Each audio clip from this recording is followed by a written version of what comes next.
Le plan d'ouverture de fenêtre sur cour permet d'avoir notre première vue depuis la fenêtre du personnage de Jeff, le photographe coincé dans son appartement et cloué à son fauteuil roulant.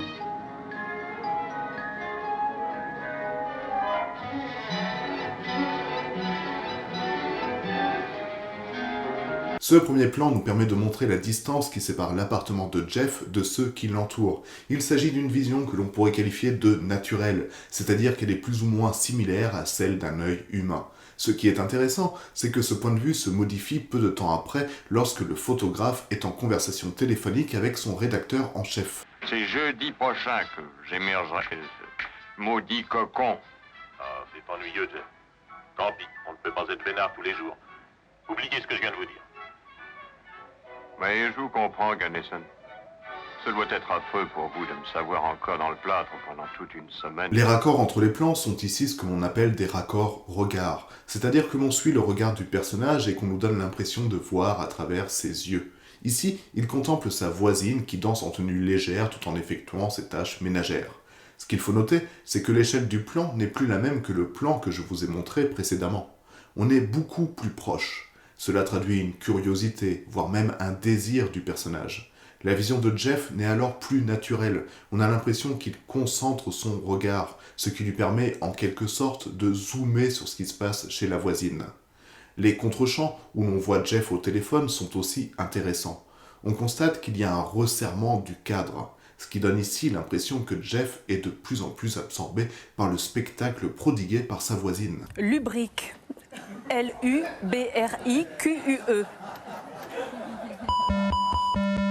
On s'éloigne donc du regard humain naturel présenté dans le premier plan du film pour s'approcher d'un regard que l'on pourrait qualifier de voyeur, c'est-à-dire une vision altérée par une fascination, voire même une obsession. J'ai toujours préféré aux voisins les voisines.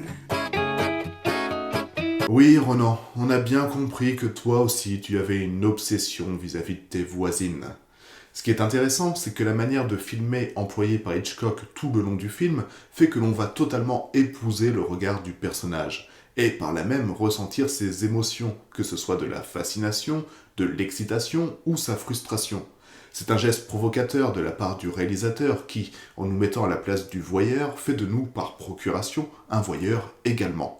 Dans un entretien avec François Truffaut, Hitchcock admettait en disant que « Oui, l'homme était un voyeur, mais est-ce que nous ne sommes pas tous des voyeurs ?» Et continuera en disant « Je vous parie que 9 personnes sur 10, si elles voient de l'autre côté de la cour une femme qui se déshabille avant d'aller se coucher, ou simplement un homme qui fait du rangement dans sa chambre, ne pourront pas s'empêcher de regarder. Elles pourraient détourner le regard en disant « Cela ne me concerne pas ». Elles pourraient fermer leur volet. Eh bien, elles ne le feront pas. Elles s'attarderont pour regarder. Finalement, Truffaut répondra « Nous sommes tous des voyeurs, ne serait-ce que lorsque nous regardons un film intimiste. » D'ailleurs, James Stewart à sa fenêtre se trouve dans la situation d'un spectateur assistant à un film. Et en effet, Jeff cloué dans son fauteuil roulant face à sa fenêtre, c'est comme un spectateur de cinéma assis sur son siège face à un écran. Ce que le spectateur voit sur son écran, c'est ce que Jeff voit dans l'immeuble de l'autre côté de la cour. Et que ce soit le spectateur ou le personnage, eh bien les deux jouissent du spectacle, les plaçant donc inévitablement en position de voyeur.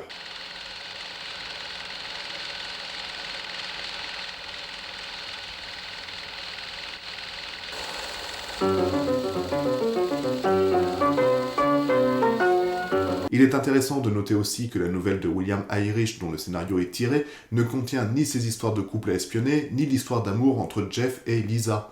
Il s'agit seulement chez William Irish d'une histoire de meurtre et d'un voyeur. Et pourtant, cette histoire d'amour et les voisins à espionner sont des éléments qui sont au centre du film d'Hitchcock.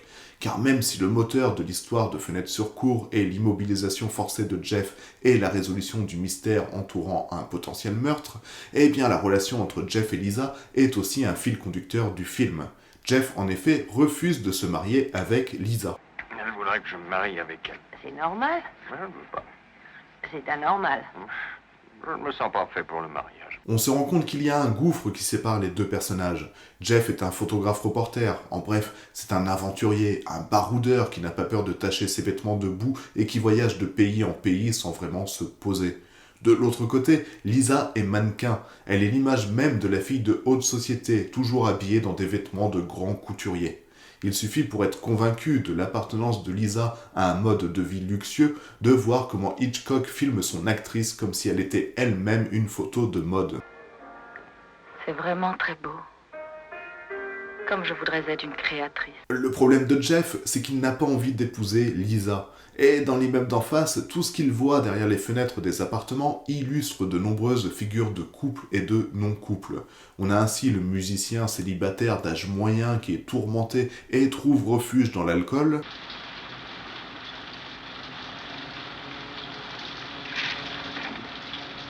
Le vieux couple sans enfant qui a reporté toute son affection sur leur petit chien. Alors va faire la petite promenade. Sois bien sage et je te rendrai. Le couple de jeunes mariés qui fait l'amour toute la journée.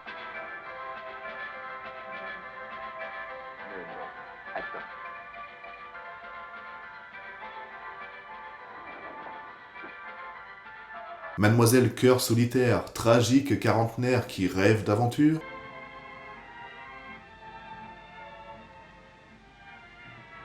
Un pauvre cœur solitaire. La peintre abstraite qui bosse jour et nuit.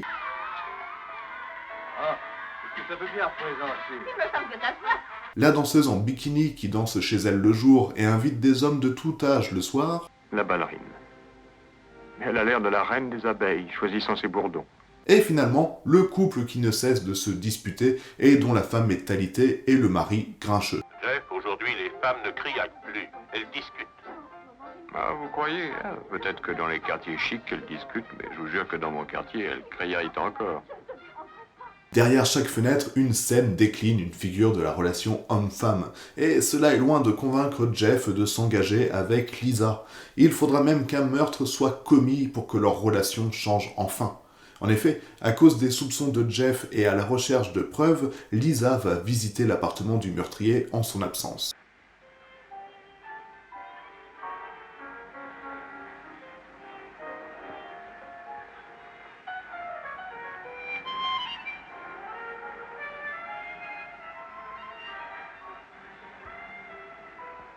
Faisant preuve d'un courage exemplaire, la mannequin se transforme alors en véritable aventurière, jusqu'à trouver une preuve du meurtre, l'alliance de la victime. Regardez, l'alliance. Le choix du bijou n'est pas anodin. En effet, pour Lisa, c'est une double victoire. D'un côté, elle trouve une preuve et mène à bien son enquête, et de l'autre côté, elle montre aussi à Jeff qu'elle a la bague au doigt et qu'elle réussira à se faire épouser. Le final du film va nous montrer ainsi les deux tourtereaux en apparence assez épanouis. Lui a les deux jambes dans le plâtre, mais a l'air cette fois heureux de la situation, comme en témoigne le sourire qu'il affiche dans son sommeil. Elle est allongée à ses côtés, lisant un livre d'aventure, preuve qu'elle essaye de s'adapter à l'univers de son compagnon, livre qu'elle va finalement délaisser pour de la presse féminine, preuve qu'elle ne s'oublie pas dans le couple et ne délaisse pas ses petits plaisirs personnels.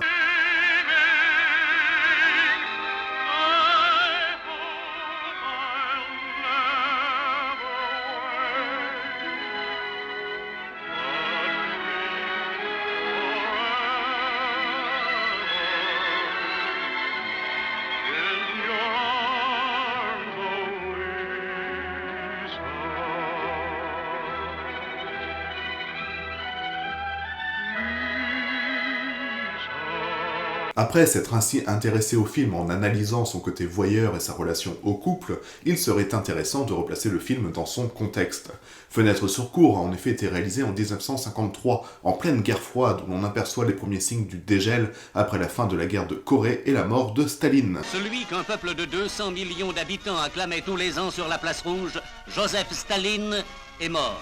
Aux États-Unis, le sénateur Joe McCarthy menait une véritable chasse aux sorcières contre les communistes en collaboration avec les activités de surveillance du FBI de J. Edgar Hoover. On est donc dans une atmosphère de paranoïa, de méfiance, de soupçons et de délation. Fenêtre sur cour s'inscrit dans ce contexte. En fait, Hitchcock semble même questionner l'éthique et l'utilité de la surveillance. Au début du film, tous ceux qui entourent Jeff désapprouvent le fait qu'il épie constamment par la fenêtre, que ce soit son infirmière. Dans l'État de New York, les voyeurs sont punis de 6 mois de prison. Ah, bonjour Stella. Il n'y a pas de fenêtre dans les prisons. Vous savez, dans le temps, aux voyeurs, on brûlait les yeux avec une barre chauffée à blanc. De nos jours, s'il fallait brûler les yeux à tous les voyeurs de la Terre, je crois bien qu'on manquerait de barres. Ah là là, il y a presque autant de voyeurs que de femmes et d'hommes. Les gens devraient sortir de chez eux et se regarder eux-mêmes, ça les changerait. Oui, monsieur. Ça, au moins, ça serait de la bonne philosophie. Son ami policier... C'est une vie privée secrète que tu as observée de ta fenêtre. La plupart des gens font un tas de choses en privé qu'ils ne pourraient pas expliquer en public.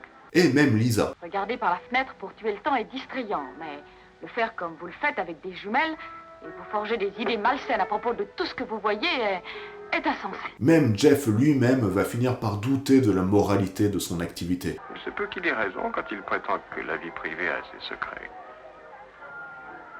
Je me demande s'il est très normal d'épier un homme chez lui avec des jumelles et un téléobjectif. Évidemment, cela ne va pas l'empêcher de continuer, et même l'infirmière et Lisa vont se plier au jeu de l'espionnage. Hitchcock dresse donc un portrait de la problématique sécuritaire qui agite les États-Unis à cette époque. Fenêtre sur cour montre en effet une société vivant dans l'ombre d'une menace permanente, une société devenue dysfonctionnelle à cause de l'indifférence, de l'égocentrisme et du repli sur soi. Hitchcock va même jusqu'à critiquer l'État et ses représentants via le personnage du policier qui se montre incompétent. Ce serait vraiment trop stupide de sa part de commettre un crime à la vue de 50 fenêtres et ensuite, en fumant un cigare, d'attendre tranquillement que la police vienne le cueillir. Inspecteur, fais ton devoir, va chez lui et appréhende-le. Jeff, tu as beaucoup à apprendre sur l'homicide. Les meurtriers commettent leurs crimes si adroitement qu'il faut souvent des centaines d'esprits exercés pour les attraper. Ce bonhomme n'aurait pas assassiné sa femme après le dîner et envoyé son cadavre à la consigne dans une mare. On a vu au début de cette analyse que Fenêtre sur cour, et plus spécifiquement le personnage de Jeff, est une métaphore du spectateur au cinéma. Toutefois, Mireille Berton, dans son article intitulé « Fenêtre sur cour, la petite lucarne et l'Amérique des années 50, note sur la construction de la téléspectatrice », fait quant à elle le rapprochement avec la télévision. En effet, dans les années 50, la télévision se popularise massivement, vient bouleverser le paysage audiovisuel et redéfinit le spectateur face à une série d'images en mouvement. Et finalement, c'est vrai qu'en y regardant bien, la position de Jeff fait davantage penser à celui d'un spectateur de télévision que de cinéma. En effet, il est dans une position à mi-chemin entre assis et couché, qui fait davantage penser à quelqu'un affalé dans son canapé que quelqu'un assis dans un fauteuil de cinéma. Il fait de plus face à une série de fenêtres qui ressemblent plus à des écrans de télévision qu'à des écrans de cinéma.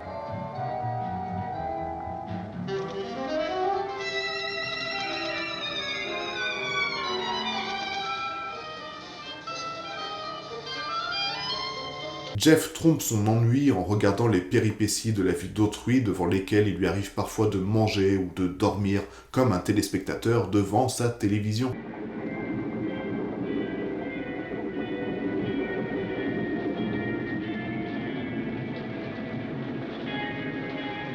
Jeff est donc happé par un spectacle banal qu'il regarde sous la forme fragmentaire du zapping. Il passe en effet d'une fenêtre à une autre, passant ainsi d'une histoire à une autre, comme lorsque l'on zappe à la télévision. La 1, la 2, Mon prix dans le jeu. la 3, la 4, Je zappe et je mate. la 5, la 6. Et finalement, je terminerai sur la manière dont Hitchcock se joue de la notion de genre. En effet, le film distribue les rôles sexuels de manière originale. Lisa apparaissant comme une figure grandement masculine, alors que Jeff a une position plutôt féminine. Lisa a plusieurs attributs que l'on pourrait qualifier de virils pour l'époque. C'est une femme indépendante qui est non seulement mannequin, mais également femme d'affaires. Elle n'aime pas cuisiner, elle prend les initiatives en matière de sexualité, et surtout, elle finit par résoudre et maîtriser l'enquête. C'est donc une femme de caractère, fort d'un pouvoir intellectuel et d'un pouvoir sexuel qui tranche avec le cliché de la femme au foyer véhiculé par les médias de l'époque. De l'autre côté, Jeff, coincé dans sa maison, se retrouve exactement dans la même situation qu'une majorité de femmes américaines qui réservent leurs activités à l'espace domestique et qui, pour se distraire, regardent la télévision. Jeff va pour sa part, via sa fenêtre, se distraire en regardant la vie privée des gens et assouvir une curiosité que l'on qualifie bêtement comme étant un défaut féminin. Bref, Jeff, c'est la ménagère de moins de 50 ans qui reste chez lui pour regarder les anges de la télé-réalité. Ah ça non, alors ça non ma chérie, ça c'est un truc qu'il fallait pas faire parce que là tu viens de réveiller le lion qui dormait dans moi. Les griffes sont de sortie ma fille. Que t'appelles Et voilà, c'était l'analyse de Fenêtre sur cour de Alfred Hitchcock, un film que l'on peut appréhender sous plusieurs angles, et c'est ça qui est intéressant. Bref, j'espère vous avoir donné quelques clés de lecture, et quant à nous, on se retrouve dans 2 semaines pour un nouveau Pourquoi il faut voir. Bitch!